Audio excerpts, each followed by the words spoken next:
showroom ini, kehadiran Pak Menteri Perdagangan, Pak Lutfi yang sudah jauh-jauh untuk memastikan ibu-ibu tenang ya, dan harga-harga wajar terpantau. Kami tadi sudah mengecek. Hari ini biasanya menjelang puasa Ramadan atau dalam puasa Ramadan untuk memastikan bahwa barang pokok dan barang penting ada. Jadi kita sudah lihat pasar Kosambi ini adalah pasar premium di tengah kota.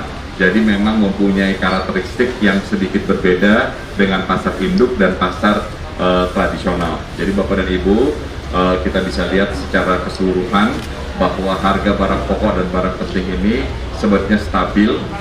Kalau kita lihat apalagi melihat dari bulan Januari kemarin, yang ada beberapa yang turun dan juga ada beberapa yang naik. Saya bisa lihat yang naik itu adalah minyak goreng. Seperti kita ketahui, minyak goreng ini feedstocknya adalah CPO. CPO tahun ini harganya hampir 40% lebih tinggi dibandingkan periode yang sama tahun lalu. Oleh sebab itu, saya akan berkoordinasi dengan industri memastikan adanya supply yang lebih dalam puasa Ramadan ini supaya harganya tidak terlalu tinggi naiknya.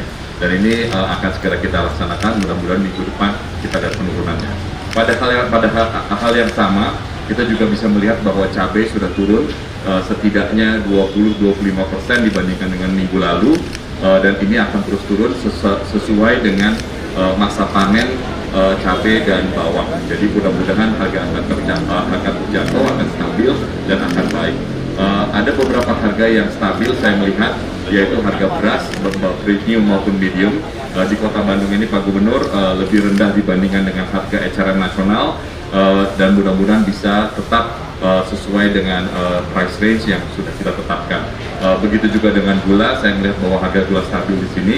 Mudah-mudahan kita bisa berpuasa Ramadan tahun ini dengan tenang dan berlebaran hari raya juga dengan tenang karena harga terjangkau.